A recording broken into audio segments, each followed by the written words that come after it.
Hello guys, welcome back to your YouTube channel. It's me Surya. അപ്പോൾ ഇന്നത്തെ ദിവസത്തിൻ്റെ പ്രത്യേകത എന്താണെന്ന് എല്ലാവർക്കും അറിയില്ലെങ്കിലും കുറച്ച് പേർക്കെങ്കിലും അറിയായിരിക്കും. എൻ്റെ ബർത്ത്ഡേ ആണ്. അപ്പോൾ എല്ലാ വർഷത്തെയും പോലെയല്ല ഇന്നത്തെ എൻ്റെ ബർത്ത്ഡേ. അപ്പോൾ അതാണ് ഇന്നത്തെ വീഡിയോ എന്ന് പറഞ്ഞിട്ട് വീഡിയോയിലേക്ക് എടുക്കാം.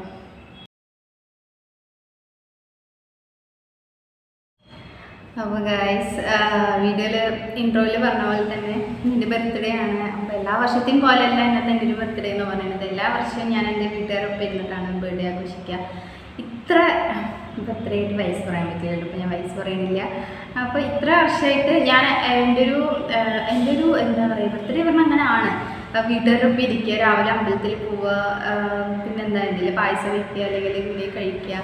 അങ്ങനെയാണ് എൻ്റെ ഇതുവരെ നടന്നൊരു ബർത്ത്ഡേ. കേക്ക് കട്ട് ചെയ്യുക, അങ്ങനെയൊക്കെയാണ് ഇതുവരെ നടന്ന ബർത്ത്ഡേ. പക്ഷേ ഈ വർഷത്തെ ബർത്ത്ഡേ എന്ന് പറയുന്നത് ഒരു അതിൽ നിന്നല്ല വ്യത്യസ്തമായിട്ടുള്ളൊരു ബർത്ത്ഡേ. കാരണം എന്താ വെച്ചാൽ ഞാൻ വീട്ടിലല്ലല്ലോ. ഇപ്പം എല്ലാവർക്കും കുറച്ച് പേർക്കൊക്കെ അറിയായിരിക്കും ഞാൻ വീട്ടിലല്ല. ഞാൻ ഇങ്ങനെ വർക്കിൻ്റെ ആവശ്യത്തിനായിട്ട് വീട്ടിൽ നിന്ന് വന്നിരിക്കും, പുറത്താണ്. അപ്പോൾ എന്താ പറയുക, എൻ്റെ ഇത്രയും വയസ്സുണ്ട്. ഒരുപാട് വയസ്സൊന്നും ആയിട്ടില്ല, എനിക്ക് കുറച്ച് വയസ്സായിട്ടുള്ളൂ. അപ്പോൾ എന്താണ് എല്ലാ വർഷത്തെയും പോലെയല്ല, സ്പെഷ്യലാണ് ഈ ബർത്ത്ഡേ. എല്ലാ വർഷവും ഞാൻ പഠിക്കണ ഒരു കുട്ടിയായിരുന്നു. പഠിക്കുകയായിരുന്നു. പക്ഷേ ഈ വർഷം എന്ന് പറഞ്ഞാൽ ഞാൻ ഒരു വർക്കറാണ്, വർക്ക് ചെയ്യാണ്. അപ്പോൾ അതന്നെ ഒരു പ്രത്യേകതയാണ്. രണ്ടാമത്തെ എന്താണെന്ന് വെച്ചാൽ എൻ്റെ വീട്ടുകാരില്ലാതെ ഞാൻ ഇതുവരെയായിട്ട് എൻ്റെ ബർത്ത്ഡേ ആഘോഷിച്ചിട്ടില്ല.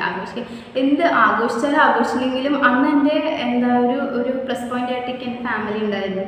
ഇപ്പോഴും ഫാമിലി ഇല്ലെന്നല്ല, ഫാമിലി ഉണ്ട്. പക്ഷെ വീട്ടിൽ നിന്നല്ല, വീട്ടിൽ നിന്നല്ല, അതാണ് ഞാൻ പറഞ്ഞു വരുന്നത്. പിന്നെന്താ, അതുപോലെ എല്ലാ ബർത്ത്ഡേക്കും ഞാൻ കുറിച്ച് അമ്പലത്തിൽ പോയിരുന്നു. പക്ഷെ എനിക്ക് പോകാൻ പറ്റിയിട്ടില്ല. എനിക്കിവിടെ എവിടെ അമ്പലമൊന്നും അറിയില്ല. പിന്നെ ടൈമില്ല. രാവിലെ പോകുമ്പോൾ പിന്നെ മഴയും കാര്യങ്ങളൊക്കെ ആയതുകൊണ്ട് അതിനുള്ള ടൈമും കിട്ടിയില്ല. പിന്നെ ഈവനിങ് ആണ് കാരണം ഇനിയിപ്പോൾ എനിക്കറിയില്ല മെയിനായിട്ട് ഇവിടെ അമ്പലം ഇവിടെ അടുത്തുണ്ടെന്നൊക്കെ പറഞ്ഞു. പക്ഷെ എന്തായാലും എനിക്കൊരിത്, അപ്പോൾ അമ്പലത്തിൽ പോയിട്ടില്ല. എനിക്ക് അതൊക്കെ രാവിലെയൊക്കെ പോകുമ്പോൾ ഭയങ്കര സങ്കടമായിരുന്നു. അയ്യോ, എൻ്റെ ഇങ്ങനെ ആയല്ലോ, എന്താ പറയുക. രാവിലെ അമ്മ അല്ലെങ്കിൽ അച്ഛനെല്ലാവരും ചേച്ചിയൊക്കെ വിളിച്ചിട്ട് വിഷ് ചെയ്യുമ്പോൾ, അനിയനാണെങ്കിൽ എല്ലാവരും ഇങ്ങനെ വിളിച്ച് വിഷ് ചെയ്യുമ്പോൾ എനിക്ക് ആദ്യം വന്ന സത്യം പറഞ്ഞാൽ എനിക്ക് സങ്കടം തന്നെയാണ് വന്നത്. പക്ഷെ ഞാൻ അവരുടെ മുന്നിൽ അത് കാണിച്ചില്ല. പിന്നെ ഞാൻ എൻ്റെ ഓഫീസിൽ പോയപ്പോഴാണ് കുറച്ചെങ്കിലും ഓക്കെ ആയത്. എല്ലാവരും വിഷൊക്കെ ചെയ്ത്. അപ്പോൾ ബർത്ത്ഡേ പറഞ്ഞാൽ ഇങ്ങനെ ആണ്. നമ്മൾ കഴിഞ്ഞ വർഷമൊക്കെ ആണെങ്കിൽ ഞാൻ കോളേജിൽ പോവുകയാണെങ്കിൽ അത് സൂര്യൻ്റെ ബർത്ത്ഡേ ആണ്, സൂര്യ എന്താ സ്പെഷ്യൽ എന്ന്, എന്തായത് അങ്ങനെയൊക്കെ പറഞ്ഞിട്ട് നമ്മൾ അങ്ങോട്ടേക്ക് ട്രീറ്റ് കൊടുക്കുക, അല്ലെങ്കിൽ അവർ ഇവിടെ നിന്ന് ഗിഫ്റ്റ് തരിക.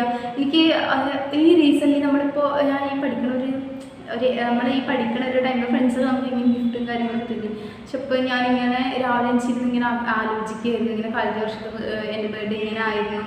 അയ്യോ, അത് ശരിക്കും പറഞ്ഞാൽ ഇപ്പോഴത്തെ ഈ ഒരു ബർത്ത്ഡേ എന്ന് പറഞ്ഞാൽ അതിൽ നിന്നെല്ലാം എനിക്ക് ഒരുപാട് വ്യത്യാസങ്ങളാണ് ഉണ്ടായിരിക്കണത്. ഞാൻ ഇപ്പോൾ പഠിക്കുകയല്ല, ഞാൻ വർക്ക് ചെയ്യാണ്. പിന്നെന്താ, വീട്ടുകാരില്ല, ഞാൻ അമ്പലത്തിൽ പോയില്ല. സാഹചര്യങ്ങളാണല്ലോ നമ്മൾ മാറ്റുന്നത്. അപ്പോൾ എന്താ പറയുക, കുറേ പേര് വിഷ് ചെയ്തിട്ടുണ്ടായിരുന്നു. ഇൻസ്റ്റാഗ്രാമിലും വാട്സപ്പിലൊക്കെ സ്റ്റാറ്റസ് സ്റ്റോറിയൊക്കെ വെച്ചിട്ടുണ്ടായിരുന്നു. അപ്പോൾ എന്താ പറയുക, എല്ലാവർക്കും താങ്ക് യു. അതുപോലെ ഓഫീസിലാണെങ്കിലും തന്നെ എല്ലാവരും വിഷ് ചെയ്തിട്ടുണ്ടായിരുന്നു, ഗ്രൂപ്പിലും കാര്യങ്ങളിലൊക്കെ വിഷ് ചെയ്തിട്ടുണ്ടായിരുന്നു. അപ്പോൾ എല്ലാവർക്കും താങ്ക് യു. എന്താ പറയുക, ഞാൻ ഇവിടുന്ന് ഹോസ്റ്റലിൽ നിന്ന് പോകുമ്പോൾ കുറച്ച് ഡള്ളായിട്ടാണ് പോയത്. ഇങ്ങനെയൊക്കെയാണ് എൻ്റെ കഴിഞ്ഞ വർഷത്തെ ബർത്ത്ഡേ. പക്ഷേ അങ്ങനെയൊക്കെ ഒരു ഡെസ്പായിട്ടാണ് പോയത്. പക്ഷെ അവിടെ എത്തിയപ്പോൾ എല്ലാവരും നന്നായി സംസാരിക്കുകയല്ല, നന്നായി വിഷ് ചെയ്ത്, എല്ലാവരും വിഷ് ചെയ്ത്. പിന്നെ അവിടെ ഇങ്ങനെ ഹാപ്പി ആയി. പിന്നെ ഞാൻ പോകുമ്പോൾ അവർക്ക് ലഡും കാര്യങ്ങളൊക്കെ വാങ്ങിച്ചിട്ടാണ് പോയത്. അപ്പോൾ അങ്ങനെ ഹാപ്പി ആയി. അത്ര ഉള്ളത് ഇവിടെ. അപ്പം എന്നെ വിഷ് ചെയ്ത എല്ലാവർക്കും ഞാൻ താങ്ക്സ് പറയണം, ഒരുപാട് നന്ദി എന്നൊക്കെ പറയുകയാണ്. അപ്പോൾ എന്താ പറയുക, വീട്ടുകാരില്ലാതെ അമ്പലത്തിൽ പോവാതെ എൻ്റെ ഇത്രയും വർഷത്തെ ഒരു ഇതിൽ ഞാൻ ഇതെൻ്റെ ആദ്യമായിട്ടാണ് ഇങ്ങനെ ഒരു ബർത്ത്ഡേ ആഘോഷിക്കുന്നത്. പക്ഷെ എന്നാലും ഞാനിപ്പോൾ ഹാപ്പിയാണ്, കുഴപ്പമില്ല. നമ്മൾ ആദ്യം പറഞ്ഞ പോലെ ചില സാഹചര്യങ്ങളാണല്ലോ നമ്മളെ മാറ്റുന്നത്. അപ്പോൾ അത്രയാണ് ഇന്നത്തെ വീഡിയോ. Thank you.